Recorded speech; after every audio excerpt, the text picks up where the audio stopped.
Well, I mean, empathy is different to sympathy. I think a lot of people get it confused initially in Yeah. training. Sympathy is feeling sorry for someone, effectively, and sympathy always comes from your frame of reference.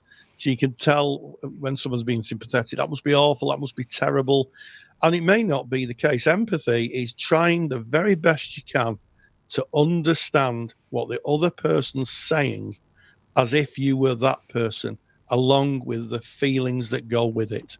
That's empathy. We try and get as near as possible to how someone feels and their experience of the world. And there's a name for it in counselling, and it's called frame of reference. We try to get into their picture frame.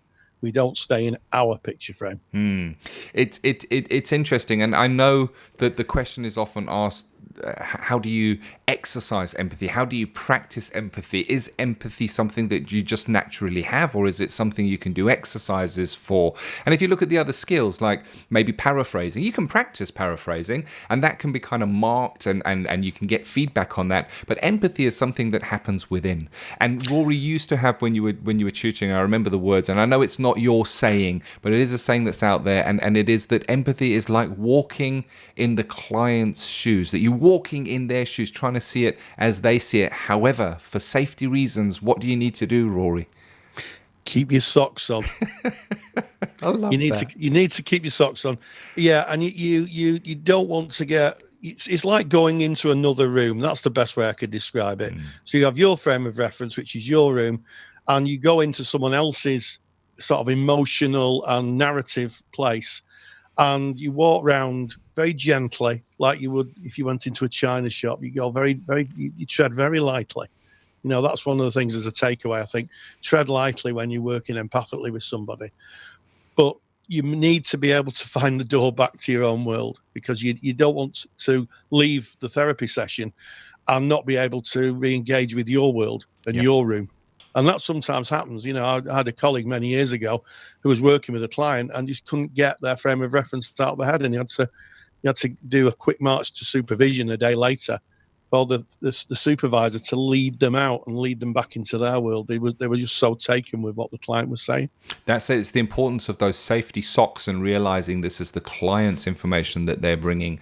But it is our job to submerge ourselves in that and see it and try and perceive it as the client does. Carl Rogers speaks a lot about empathy. He recognizes it as one of the necessary and sufficient conditions of needs to be there. You have to have empathic understanding. And Carl Rogers recognizes empathy as being a circle, in that empathy is pretty useless unless the client is able to perceive at some level that you do understand them. And the way I think of this is, we can connect empathically with a character in a film. You can go and you can watch a film and you can be moved emotionally, either to joy and elation when they win the race, or you can find yourself with tears rolling down your cheeks and you're empathically connecting to their story. But it is worthless empathy because it lives only in the frame of reference of the viewer. We're not able to communicate that back in any way. So for empathy to be effective within a counseling relationship, we need to be able to I guess, give over that understanding that we get it, so that the client goes, somebody hears me, somebody understands. And I guess that is the circle of empathy that makes it effective in counselling. Well, yeah, and Rogers wasn't immune to that. He spoke very eloquently about it. A quote from his book, A Way of Being, page 10, and he said, "When a person realizes he has been deeply heard, his eyes moisten. I think in some real sense, he is weeping for joy.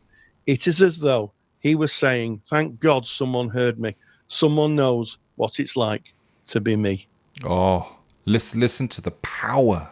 Wow. Power of that, the words of Carl Rogers. So there is kind of a taster of a definition of empathy, why it is important in the counselling relationship. How might we show that we empathically understand it? If it's so important for that circle to be complete, what do we do as counsellors other than go, yeah, okay, I hear you, because that's not really that full showing of empathy? What techniques, what can we do, Rory? Well, first of all, we look like we're listening. Yes. So that's the key thing. Not only do we look like, but we actually are. We actually are. Well, I think initially we set ourselves up so the client at least at some level, can say that Yes. and see that we are attending to them. So that's the first skill, attending, making sure that, they realize that our full attention is on them. That's the first stage of it, I think. And also I think it's in the reflection and the paraphrasing. So reflection is reflecting emotions, and paraphrasing is condensing what the client said and reflecting back to them what they said. So there's two parts there. There's the emotional content, which is really important because the client can feel heard, not just think they've been heard, and also accurate reflecting back, so that the narrative of what they're saying is, they can actually pick it up and say, yes, that's exactly how it is. And I don't speak about my practice too much, but I can say that through the years, when I've been reflecting back, people say, yes, that's it. That's exactly how it is. That's it.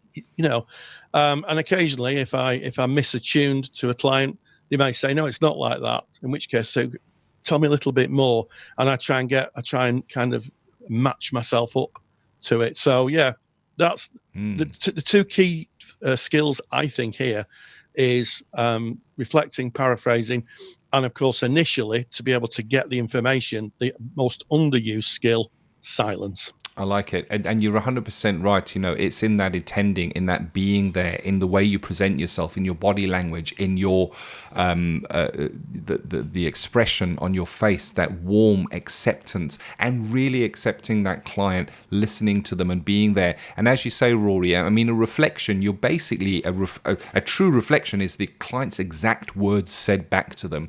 And what I hear you saying there, Rory, it's about looking for the emotion words and reflecting them back. So they may say something along the lines, here's just an example pulled out of thin air, whenever he does that, he makes me really angry because he does it again and again and again. And the narrative is that he does something again and again and again.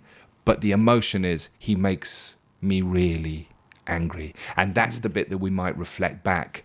We reflect back those emotions, and you're 100% right. It strikes that chord, and the client goes, yes, somebody hears me. Because how often has the client maybe spoken to a friend about stuff that troubles them, and they're given advice or sympathy? Oh, that must be so terrible for you. So those are excellent examples, Rory. And I like what you said there, that when we are maybe paraphrasing and maybe take a slightly wrong step and get something slightly wrong, where we see that we're not within the client's frame of reference, means we're outside of that empathy warmth, I guess, the empathy glow. There's the opportunity for the client to let us know, so we can step back in. As you said, the client will go, no, maybe it's not like that, it's like this, and we can realign that frame of reference and be back within that empathy glow. Absolutely fantastic, it really is. And I guess empathy, to take it to the more advanced stage, we speak about idiosyncratic empathy. And all that means, idiosyncratic basically means unique or different. And that empathy will be unique and different as your clients are unique and different. And in one session, you may find yourself laughing with a client with joy that the tears roll. And in another session, you may find yourself in the depths of sadness, sharing moments with a client. And that is idiosyncratic. It changes depending on who sits in front of you, and that's okay. It's not just a one-size-fits-all something that we put on and project out. No, and it separates us. I think the use of those, sometimes called core conditions, those three: empathy, congruence, and unconditional positive regard. In terms of empathy, I think it separates us from our colleagues in other helping professions, because we're really trying to understand. We're not trying to fix or advise or do anything other than just try and be with the client, hear what they're saying. And as Roger said, the client can go away and think someone else knows what it's like to be me. Big difference, I think. There you have it. There is the subject of empathy. If you're writing about empathy in an assignment, refer to this podcast. You can refer to counsellingtutor.com. We have an amazing article that we have on empathy that really goes in depth with a whole video, over 40 minutes of Carl Rogers speaking about empathy. It's actually called Carl Rogers on empathy, and you can find that by going to counsellingtutor.com. Use our big search function, which allows you to search all of our resources, and there are hundreds and hundreds of them. Put in the word empathy, and that's going to come up for you, and you can go and have a look at that. And there's even a little download, a little handout that you can grab from that. And I'm just going to end also with a bit of a quote from Carl Ransom Rogers. We think we listen, but very rarely do we listen with real understanding, true empathy. Yet listening of this very special kind is one of the most potent forces of change that I know, from the man himself.